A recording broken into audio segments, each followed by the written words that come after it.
Good afternoon and welcome to the Tuesday, February 10th, 2026 regularly scheduled City Commission meeting for the City of Henderson, Kentucky. If you would please stand with me for the Pledge of Allegiance. I pledge allegiance to the flag of the United States of America and to the republic for which it stands, one nation, under God, indivisible, with liberty and justice for all. Thank you. Can we have a call for attendance, please? Commissioner Hargis. Present. Commissioner Thomas. Here. Commissioner Pruitt. Here. Commissioner Witt. Here. Mayor Staten. Here.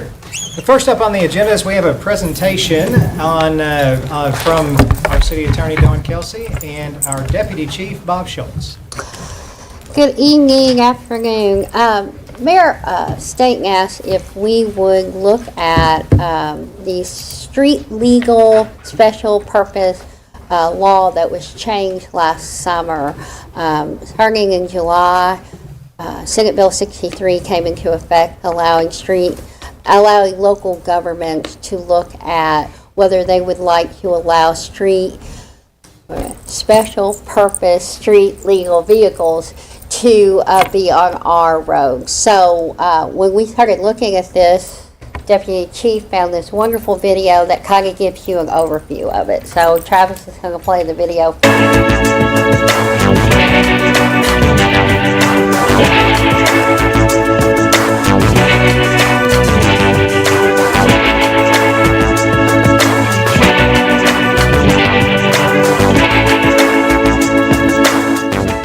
One of the more frequent questions that we've received from recruits and people here for in-service really since the beginning of this summer has been about the operation of side-by-side type vehicle, all-terrain type vehicles on the roads. And one of the, I think, popular misunderstandings with Senate Bill 63 is that when they passed this in the spring of 2025, that didn't automatically allow for the operation of side-by-side type vehicles on the roads.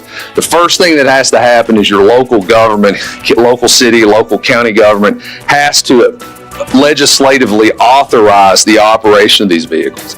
And then once they do that, if your vehicle has certain equipment, and then it has to be inspected, and then there are some restrictions on where these can be operated. So this type of vehicle right here, this is a mule, what we affectionately refer to as a side-by-side type of vehicle. This vehicle as it sits here right now is not a conforming vehicle to Senate Bill 63. Some of the equipment requirements that need to be in place, you need to have 2 rear view mirrors. It has to have certain lighting, and a lot of these type of vehicles do not come with factory lighting to illuminate license plates on the rear, a white light on the back, and also an illuminated speedometer. And this vehicle doesn't have a illuminated license plate holder, but it also has some of the other restrictions are it has to have an eye protective, like a windshield, or the operator has to be wearing eye protective devices. It has to have turn signals that are visible from the front and the rear of the vehicle. It has to have seat belts. And the big misunderstanding is it's this new Senate Bill 63 for these street legal special purpose vehicles. It's not going to apply to a traditional four-wheeler. Four-wheeler doesn't have some type of roll cage or enclosure. This does. This would obviously meet that, but a regular 4x4 that you see out on farms or the people use hunting, that's not going to be part of it. So if your local government does authorize it, you can take one of these vehicles down to your clerk's office. There's some fees that are involved with it, a registration fee, and it has to be inspected. That's going to cost you about $35 between the two. And then once that's in place, you have to get insurance on the vehicle, and then this vehicle would not be able to be operated more than 20 miles. But there are no speed restrictions on the roads that you can't. It's not like golf carts or low-speed vehicles where you can't operate those vehicles on speed limit roads of 35 miles an hour or less. There's no restrictions on that. But the local governments have to authorize it. It has to be inspected. It has to be insured. And then when you move from that, then you'll be able to do it. So I hope that's some information that's useful to everybody. Thank you. So that kind of gives you an idea. I will say one thing that when he said there's no limit, local governments have to put the speed limit into their law. So the law itself does not have that. It's something that local governments do. The County of Henderson adopted one in August of 2025. They allow theirs at 55 miles per hour. City of Hopkinsville adopted it, restricted it to only streets with 35 miles per hour, and required that minors under 18 have to wear helmets if they are in these vehicles. So I think Bob was going to talk to you all a little bit about his experience and his thoughts on it. So the handout that I gave you has the legislation, and you'll see if you look through that, there's terms like mini truck, which really doesn't apply, but you can see what that is. But ATV, as he mentioned, doesn't apply, but it is a four-wheeler, and if they want to modify it, they could, but it's not likely they will. The side-by-side, I think, is what we're going to see most of, is what he had in the video. So there is a whole lot of modifications that have to be made on it, like he said, where they can even get it street legal. It has a motorcycle license plate, but just a regular operator's license to operate the vehicle. So the Hopkinsville chief is a friend of mine. I called him. They put it in place last year, shortly after it became policy. And they haven't had any problems. He's probably 3 or 4 he's even seen in the city limits. Now, the 35, they restricted that down to only 35 mile an hour or less roadways. But the city limits starts at 35 if you're in the county. They're approved in the county, so it's 55 or above. So they can operate out there, but when they come in the city, it's only 35, but when they hit the city limits, it's 35, so they're legal there, but they can't operate on any other roadways above 35. And they adopted, as I said, the helmet for under 18. So those things we need to consider. The other thing I'd like you to consider on that is these are off-road vehicles. That's what they were built for, and they have a large knobby type tire, so they're not street tires. And they don't have anti-lock brakes, they don't have airbags or a body around them for protection, so they're not really safe to drive fast, or to, if you brake, they're going to just lock up and slide. So on a city street, that's a bit of a concern, but if they operate the way we want them to, it won't be a problem. So if it's just somebody that wants to ride around town in a 35, that's not an issue. But like anything else, if they get up to speed, some will go up to 100 miles an hour, so they're not like golf carts. They'll run highway speed, and they'll go way above that, up to 100 on some models. So these are just some of the things to consider, but it's obviously something we can do here like Hopkinsville did, and if you'd like us to put something together, we'd be glad to. But there's a lot of information in there. If you have any questions, just please let me know.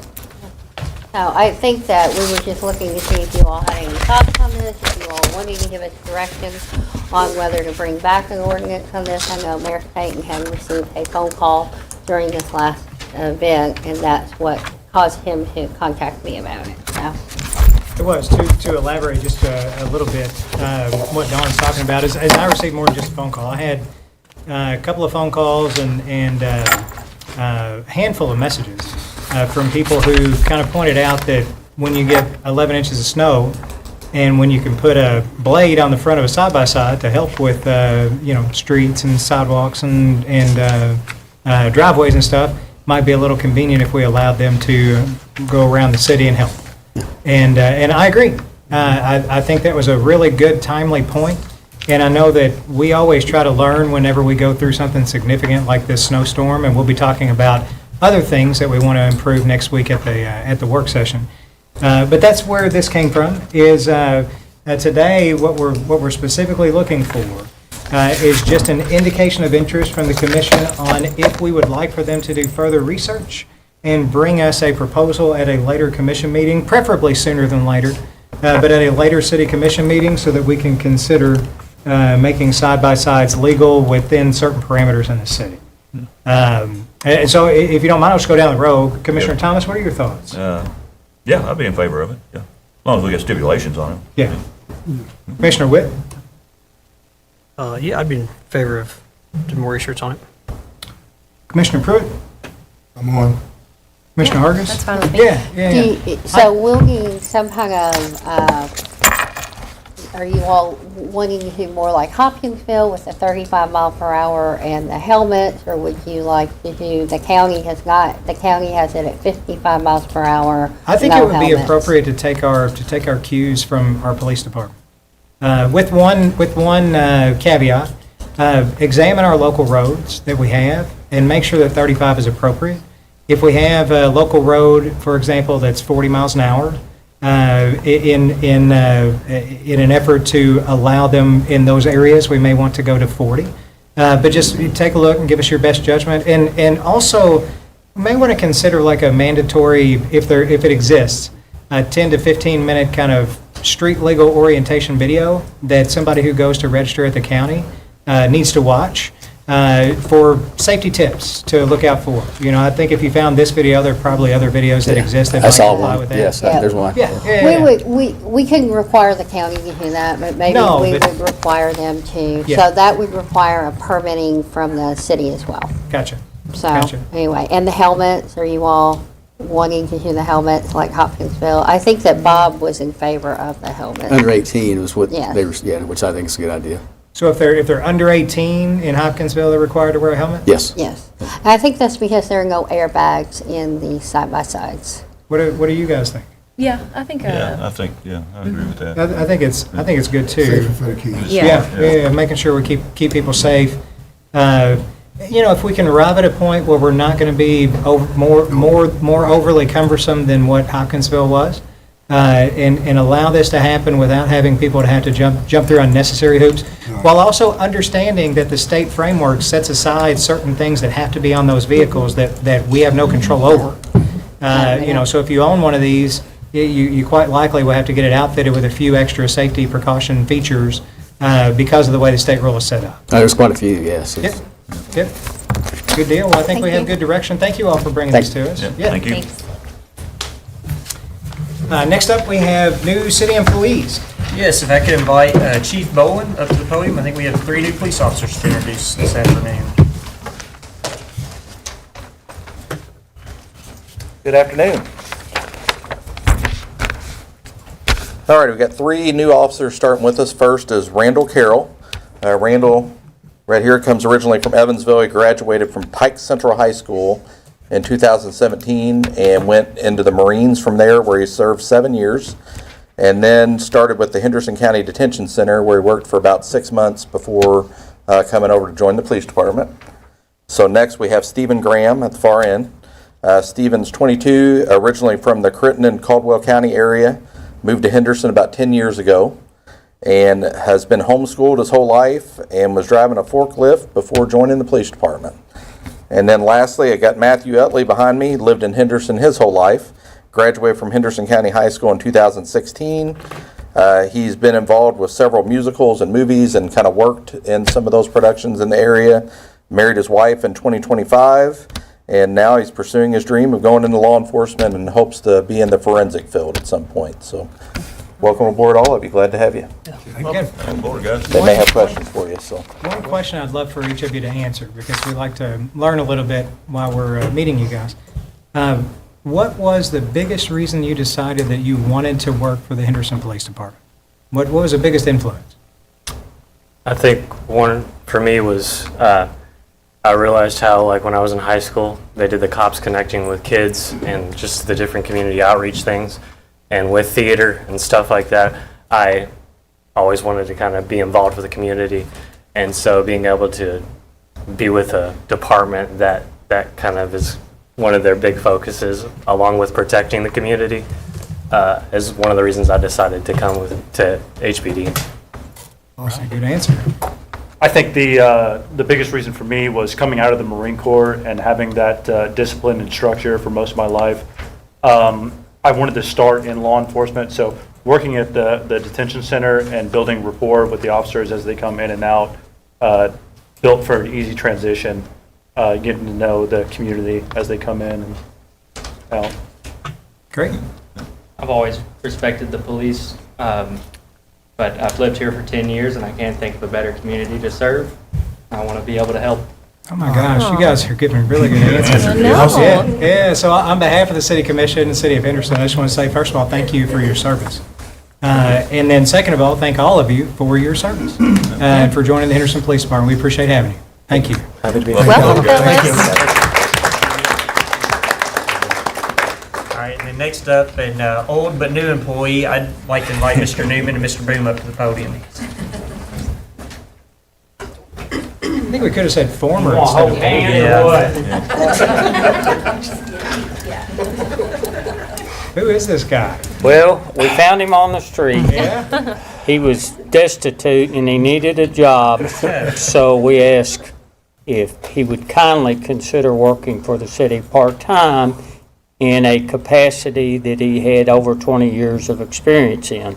But y'all all remember Doug Boone. We're glad to have him back. He's filling a gap that we sorely missed. Oh my gosh, we did. And things that Doug knows are things that the rest of us don't know. And I will say this, you've been gone over 6 months, and we have struggled. We've managed, but we've struggled to get through, and we're just glad to have you back. Well, I'm glad to be back. Doug, we missed you, and we're happy that you saw Dylan on the corner with an engineer wanted sign. But welcome back. You, I don't know what else to say or ask you because you've been here for so long before you left. But we did. We didn't just miss an engineer. We missed you. Okay. And happy to have you back, sir. I'm glad to be back. Welcome back, Doug. Thank you. Welcome back. Thank you. All right. That's all for this afternoon. All right. We're going to motor on to a consent agenda. The consent agenda contains the minutes of the January 27, 2026 regular meeting and resolution number 06-26, resolution accepting human resources report dated February 10th, 2026, and approving all actions contained within.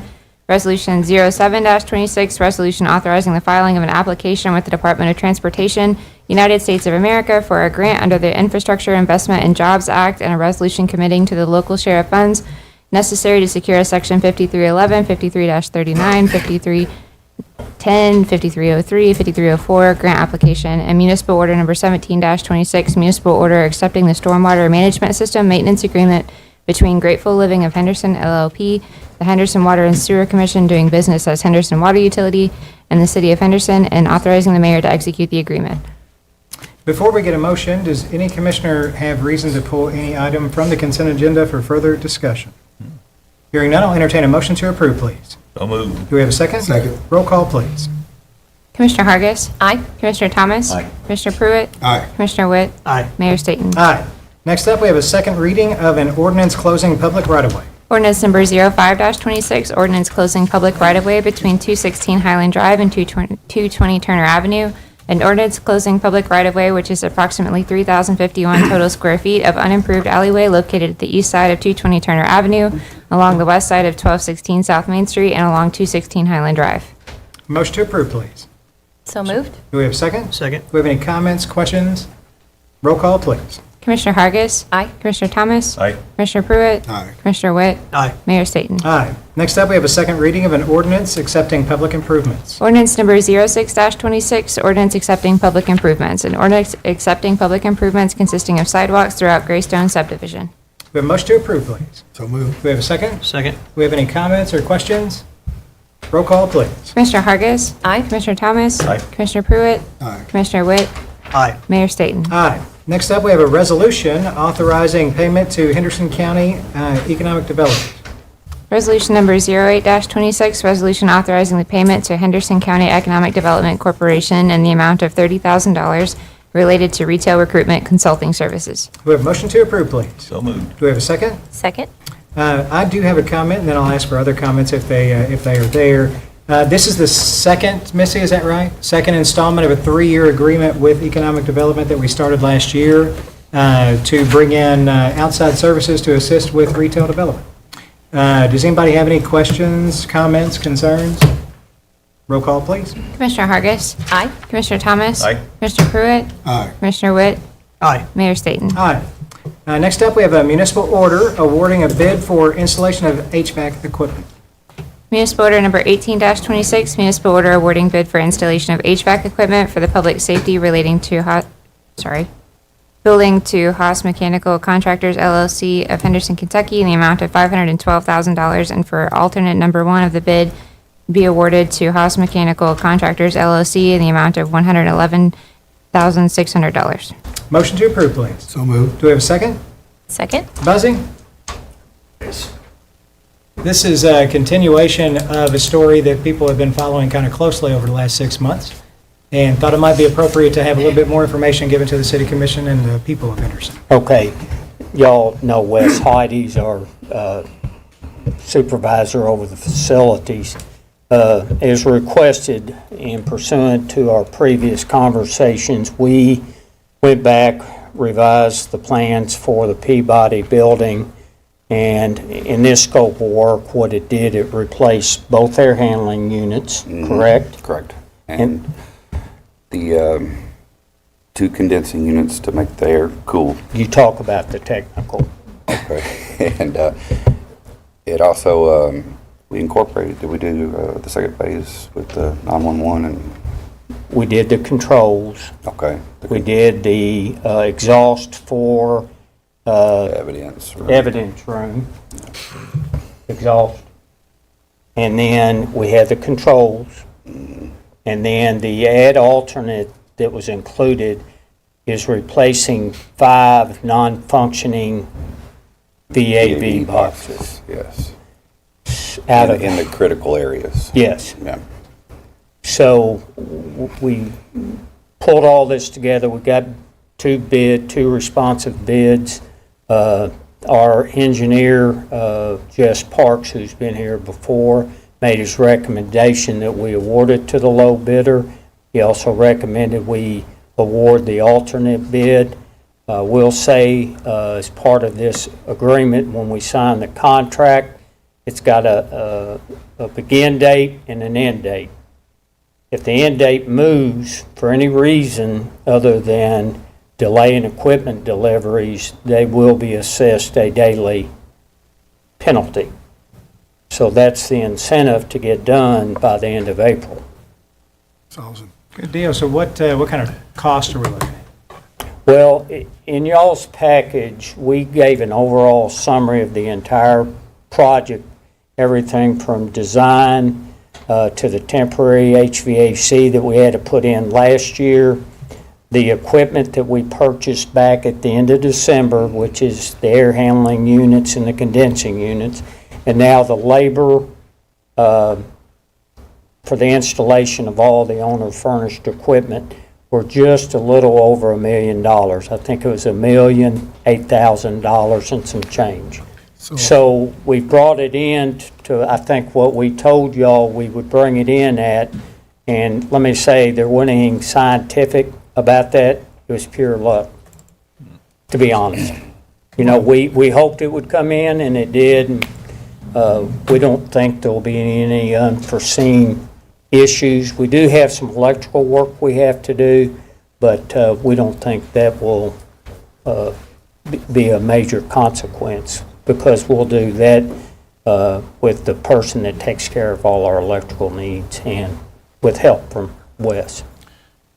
And two, we're gonna save, look, what, $2 million? 2.5. $2.5 million. So I just want to be real clear about this. When we looked at this the first time, and think of your house, we were going to remove everything Right. and put everything back in. Well, this time, think of it as we're only putting in the furnace in your house. We kept all But the we're also ductwork doing some and other everything. things. And in your memo, I do recommend each year setting aside some money to replace these VAV boxes. And we can do it over time and not have to spend $3 to $5 million. And this system that we put in place is going to be compatible with everything that we add in the Correct. future. Well, And I just want to say thank you. Like Commissioner Pruitt said, when we first got the bill for it, or the anticipated bill, Yeah. it's $3.5 million, and then the lead times were going to lead us to not having it done before April, and there were all kinds of things. And at the end of the day, we were concerned with 3 big things. One is that we do the job right and it lasts a reasonable amount of time in relation to the money that we're spending. 2 is that we save significantly over what we were presented. And 3, that we get it done before the end of April so that when the heat of the summer hits, the people who work in the police department and in planning and EMA and everything else are comfortable when they go into, reasonably comfortable when they go into work and not have to work in 85-degree temperatures. So thank you guys very much. I couldn't be more excited with where we ended up. Do you feel comfortable going forward? I do. And make you go buy a building. Good deal. Does anybody else have any comments or questions or anything? Appreciate all your hard work on it. All right, thanks, guys, we appreciate it. Thank you. I think we do have a motion and a second already. Does anybody else have any additional comments or questions? Roll call, please. Commissioner Hargis. Aye. Commissioner Thomas. Aye. Commissioner Pruitt. Aye. Commissioner Witt. Aye. Mayor Staten. Aye. City Manager's Report. Yes, first up, I'd like to invite Missy Vanderpool up to the podium to talk about the Economic Development Capital Campaign. Thank you, Dylan. Mr. Ward, I'm going to pass out some materials for you all. Thank you. You can skip me, I've got two already. I was gonna say, I think I have one too. Well, thank you all for having me. I'm here to talk about Henderson Economic Development and our 5-year strategic plan. I was able to present to City County Co-op, so a couple of the commissioners and the mayor and Mr. Ward and Ms. Kelsey have heard this, but so I'll try to keep it short, but please ask questions if you have any. As you all know, Henderson Economic Development, we are a privately and publicly funded organization. We have currently 92 investors that support our mission. And so that's what we're here today to talk about the next 5 years. And typically we operate on a 5-year strategic plan, and we fund for 5 years at a time. So over the past 5 years, we've had some successes in great part of because of our partnership with you all and the collaboration that we have with you all. So over the last 5 years, you all are very familiar with most of the projects that are listed in this booklet because we've worked on those together. But over the last 5 years, we've been able to announce $710 million in capital investment, 884 jobs, and then the 300 home housing development at Jago. Some of those projects being Pratt Paper, Columbia, Cytex, Accuride, Henderson Mine, and you can read the list there of those projects that we've had. We've had lots of successes, and we celebrate a lot of great things in Henderson that are going on. Our strategic location is very important to us, but you'll see on that page about our collaborative spirit, and you all have heard me say this many times, but you know, that is a buzzword in so many places, collaboration, but we really live that and breathe that here in Henderson, and I'm proud of that, and we don't take that for granted at Henderson Economic Development. We're able to do what we do because of our partnerships that we have with the city and the county and other organizations in our community. And while I like to always look at the glass half full and all the fun things and great things that we have, there are challenges that we face. One being workforce, and that is not unique to Henderson. That's all across the nation. Again, talking about collaboration and partnership, we're so fortunate to work with Henderson County Schools, the Henderson Community College, and our educational partners.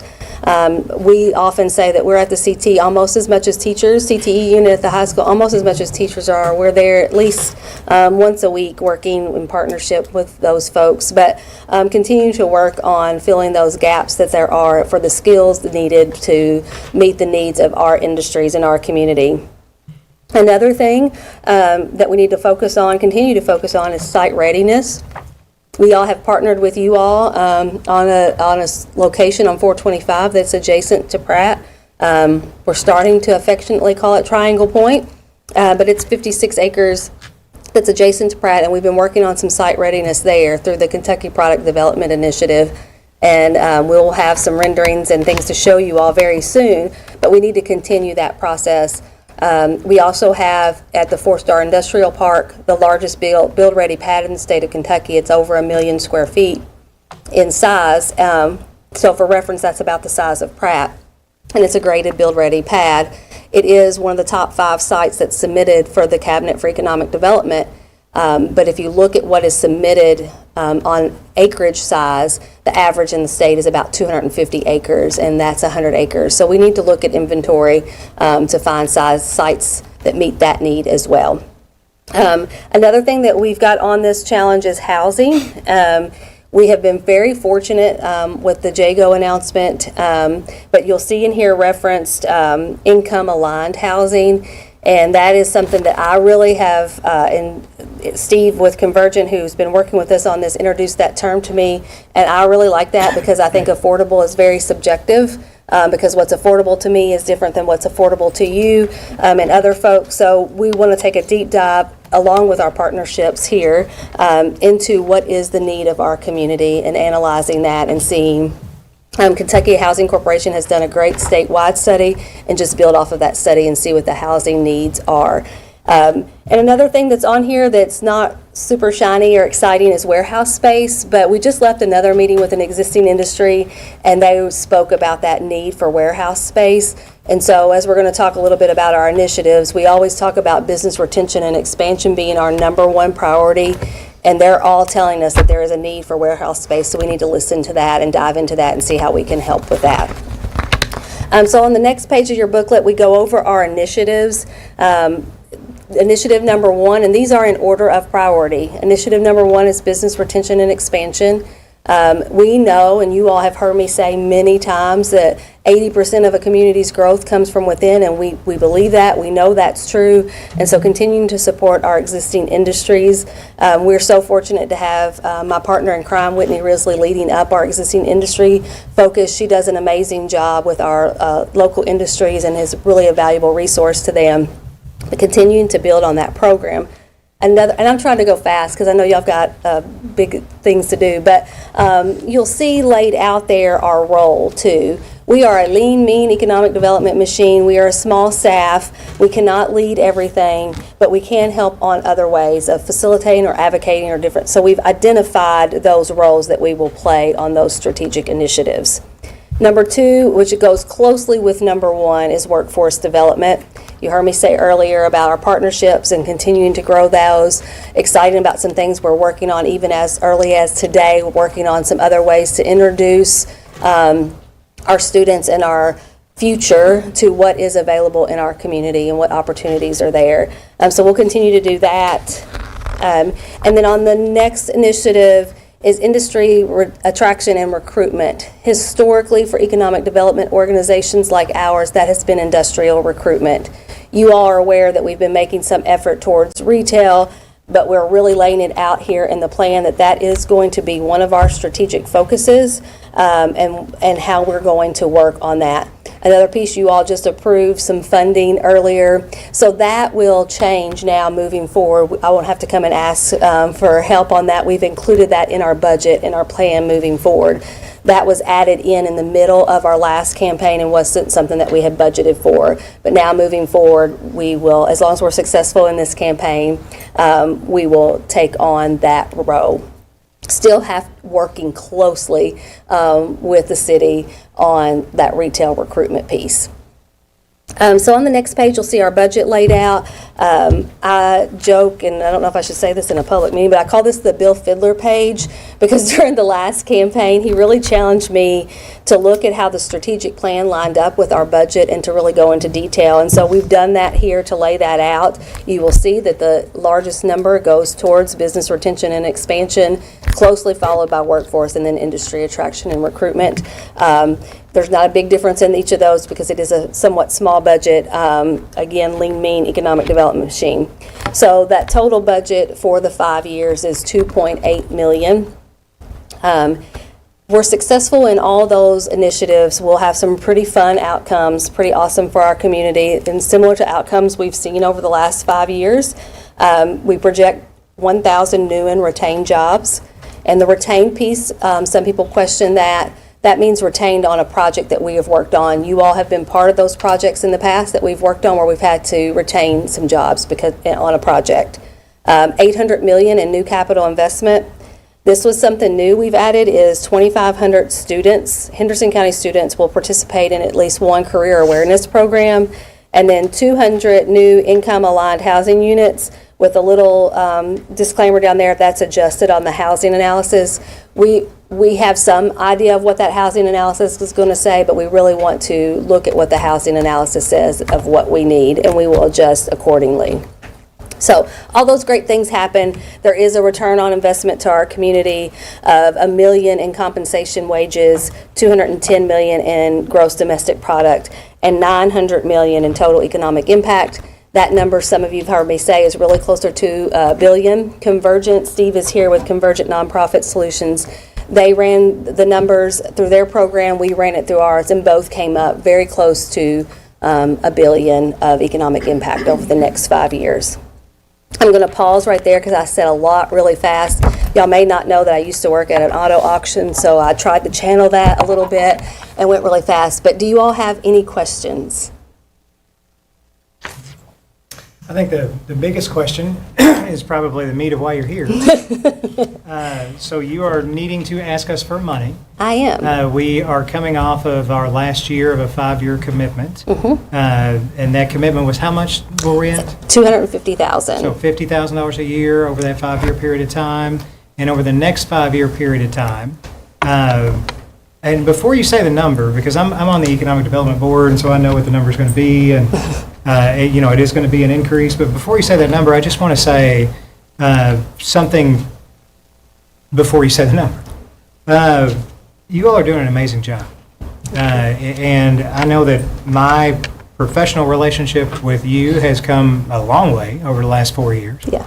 And it seems like yesterday, but it was almost 3.5 years ago when we sat down and started talking about retail recruitment.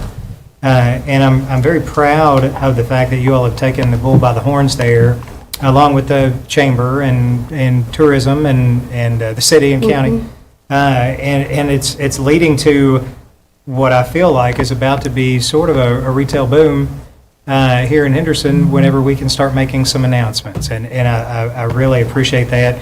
And the fact that you all are looking at housing, those two things are not things that you have done in the past.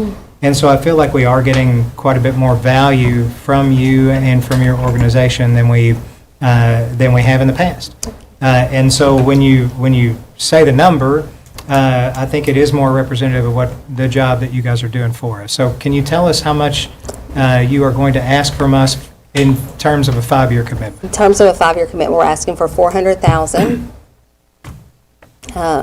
And so the increase, if you take the one way to look at that, would be the $30,000. You all have been currently at $50,000, and at $50,000, and then $30,000 for the retail recruitment that we've done over the past couple of years. That is the $80,000. So then in the future, when we get to the $80,000 mark, that's going to be inclusive of the retail commitment that we have with you. Correct. And we no longer would have the extra $30,000 that we're providing. So the last 2 years, we've actually been providing the $80,000. Right. And so that matches up with what you're asking for from us in the future, is Yes. the $80,000 mark. I'm going to pause and let you guys, if you all have any questions of Missy, you're welcome to ask them. And I'll say we don't need a motion today. What we need is just a consensus, because this will be approved when we approve our budget. So when we approve our budget, that'll be in there and part of it. But does anyone have any questions for Missy? Any additional questions for Missy while she's here? Are we on equal matching funds with the county? We're The not. county this morning did approve through a motion to do $500,000. Okay, now I'm talking about our last contract. Yes, you were matching, and also, just in consideration, also, they are a little bit more that we asked of them. Part of that being that the water utility does do a commitment for us as well, and the Henderson Municipal Power and Light. So we took those things into consideration when we made the ask of the city. Okay. Mayor, Yes, ma'am. when we were in City County Co-op, one of the questions that Missy asked was whether the city could, if she can use the city logo in her literature. And I think that because of that, that would indicate that there is a full commitment of the city. Okay, so you're suggesting that we do go ahead and take a motion? That'd be fine. That'd be fine. Any other questions or comments or suggestions or anything else for Missy or for us? I'll say I certainly know how much work goes in behind the scenes, so appreciate all that you guys do, and looking forward to the projects to come. Thank you. Great job. Thank you. Well, in light of our city attorney's suggestion, I will entertain a motion that for the next 5 years, whenever the campaign starts, that we change our commitment to $80,000 per year over that 5-year span. So move. We have a motion. Do we have a second? We have any additional comments or questions? Roll call, please. Commissioner Hargis. Aye. Commissioner Thomas. Aye. Commissioner Pruitt. Aye. Commissioner Witt. Aye. Mayor Staten. Aye. Thank you so much. We Really appreciate y'all's what you're support. doing. Thank you. Yes, ma'am. Got an exciting year coming up. All right, I think we have one more item. Yeah, next up on my report, we were going to talk about the Inner City Improvement Plan doorbell cameras. So Chief Bowen, if you want to come up just in case you have anything to add. Mayor, I think you have a few things you want to bring up on that subject Yeah, as well. this one's pretty simple. So we're going to start seeing a few more projects roll in pretty quickly. At our next meeting, I think we have 2, if not 3, that are teed up for our approval for next meeting. This one was one that came out of the first year from the Public Safety Committee. And it was the original brainchild of our Commonwealth Attorney, Herbie McKee. And that is creating a neighborhood watch program for people who live in the inner city. A digital neighborhood watch program. And what that entails is very simple. We decided we were going to spend $5,000 on 30 doorbell cameras, and the police department was going to give them out to residents in the inner city who are interested in having and installing them. They don't have a monthly fee. They have a small amount of memory that saves a certain number of hours, and then it's refreshed, and it was, when we announced it last year officially, they had been giving them out, but there wasn't really an announcement. When we did the rollout last year, they went like that. And so they burned through 30 cameras. We just had our kickoff meeting for the new Inner City Improvement Plan earlier last week, I think on Thursday night. It was a wonderful meeting. The energy in the room was just fantastic. There's a ton more residents this year who are going through the program, so we're looking forward to that. And there was an obvious interest in many more of the residents to get one of these doorbell cameras to help with their digital neighborhood watch program.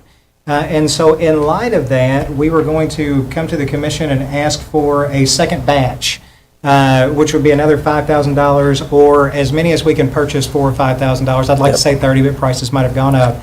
Yep. Chief Bowen, do you have any feedback on any of that? I haven't talked to you. I told you we were going to discuss it, but I haven't talked to you about what your opinion is. What's your opinion on it? Sergeant Bill Russell is who's running point on this for us and was putting them out, getting them out to people. The residents themselves install them. They're really simple to put in.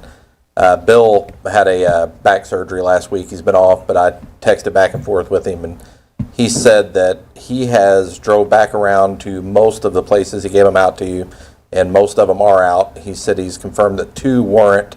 And he knows there was a death in one of the households, so he's going to try to find out what happened there. But and he says he's got a couple more that he needs to follow up on. But we know most of them are up. We haven't had any reasons yet to call on people and ask. Like we haven't had a crime happen on the street where we went and knocked on the door to see if we can use it. But that's part of the understanding is if something happens on your street, we may come and ask if you can provide us footage. And all of the people have agreed to do that. So I can see this potentially being a really good tool for us. There is some excitement for it, and it's a fairly low cost to do it, so I think it's a good idea. Thank you, and I'm going to get nerdy just for a second. I'm a big believer in something called the hierarchy of needs. There's an old scientist, Abraham Maslow, and on the bottom of this pyramid, basically the theory is that if you have your basic needs, like safety being one of them, taken care of, then you can achieve higher levels of this pyramid and your life will be more enjoyable, just to kind of sum it all up. And so my mom's on fixed income, and she lives in a house over in Canoe Creek, and she moved up to Henderson maybe 5-6 years ago, something like that.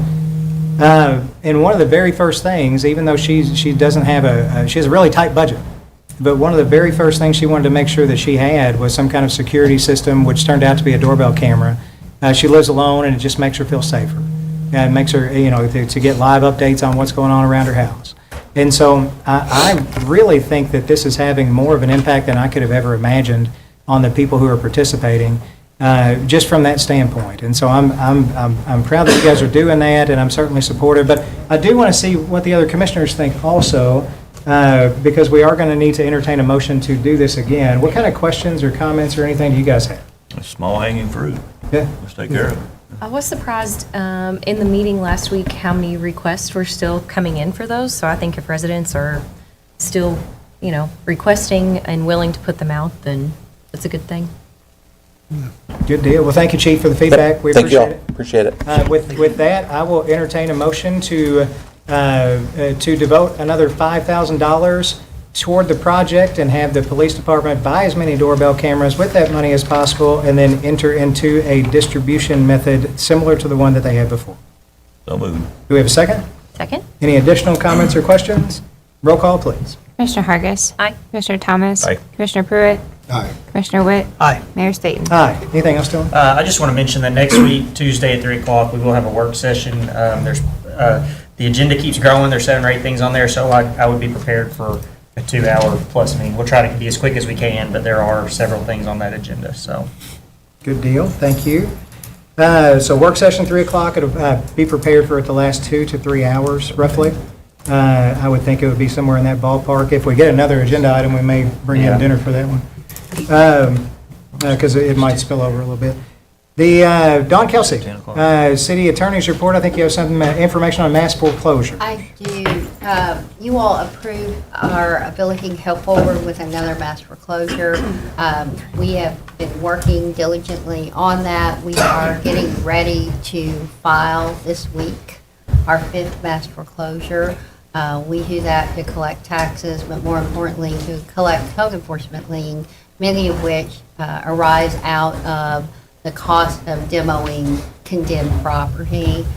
In the past, this has been successful for the city, not so much in collecting those outstanding liens, but in neighborhood renewal, urban infill. So there'll be a press release forthcoming identifying the 20 properties that will be included in that, but we are finally getting there. Yes, ma'am. You hadn't sent any of that to us yet, have you?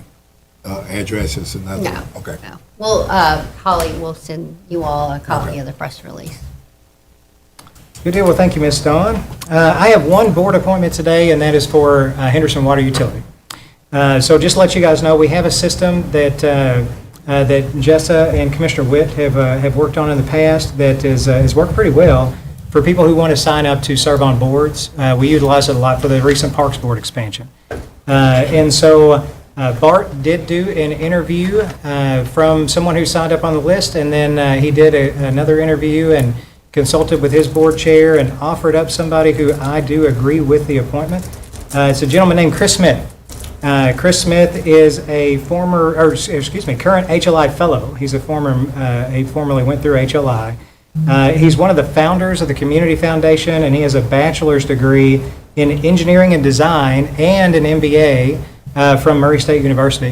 He's all around a good guy also, from what I could tell. And so I would like to entertain a motion to appoint Chris Smith to take over for George Jones when George Jones officially retires from the Water Department, which will be later this month, for the rest of that new term. So moved. Do we have a second? Second. Do we have any comments or questions or suggestions? Roll call, please. Commissioner Hargis? Aye. Commissioner Thomas? Aye. Commissioner Pruitt? Aye. Commissioner Witt? Aye. Mayor Staten? Aye. Thank you all. Commissioners' comments. Commissioner Thomas, do you have anything? 2 things. First, my family wanted to make sure we said thank you to everyone. My mom passed away Thursday morning, and I want to thank everybody. My family wants to thank everybody for their condolences and prayers and reaching out to us. It's been very, very heartwarming. And the second thing is, I was watching the Jon Stewart show last night, and they were interviewing Andy Beshear. Yes. And he brought up Pratt in Henderson, Kentucky. Yes, he did. In that interview. It was pretty cool. Yeah. So if you get a chance, go back and look at that last night. It does, and he was specifically talking about things that were going right in Kentucky, and he mentioned Henderson, which is, I have to agree with him. There's a lot, we have our challenges. We've got a lot of things that we need to address and continue to address, and that's never going to go away. But there are a lot of reasons to be proud of where we live. Yes. Commissioner Witt? Nothing today. Commissioner Pruitt? Commissioner Hargis? Not today. I have one thing, and I discussed this with our city attorney earlier. Hopefully at our next meeting, I'd like to discuss. Last year, HWU and the city created a fund. Each of us put in $25,000 apiece into that fund, and it was to help with assistance for people with their water bills. And that is being administered through Christian Community Outreach. Around $20,000-ish, give or take, has been spent out of that fund. And that fund has a few, it's pretty lenient when it comes to things. If you qualify the criteria, I think that, Bart, you might give me a head nod. Was it 130% of the poverty line? And was that one of the criteria? I believe it's right, yeah. I think that's what I remember. So I think if you're at 130% or below the poverty line, you could potentially qualify. One of the stipulations, though, is you can get up to $200, and if you get up to $200, you can no longer apply for a period of 12 months. And so we had been discussing some things recently about creating a utility fund. Every citizen in Henderson has water, whereas not every citizen has city electric or city gas. And so instead of creating a new fund and going through a lot of the things that we would have to go through from legality standpoint and things like that, I would like to suggest that we take a look at this water fund and reset the time, meaning that if you have already received $200 out of this fund, that 12-month period would restart on, say, March 1st or something like that, to where if you, as of March 1st, it's a clean slate. And if you need to have access to that fund again, we certainly have the funds out there. That's what they're intended to do. And so I just kind of wanted to run that past the commission to see if you guys are okay with that. And if you are, then we'll have them sort of get with Christian Community Outreach, get with the water department, and try to make that happen and get that in front of us at the next meeting if that's okay. Yep. Okay. I like that a lot better. Yeah, no, it's cleaner. It's cleaner, and it still serves the intention of what we were trying to do. So, thank you, guys. If there's nothing else, I'll entertain a motion to adjourn. So moved. Do we have a second? Second. All in favor?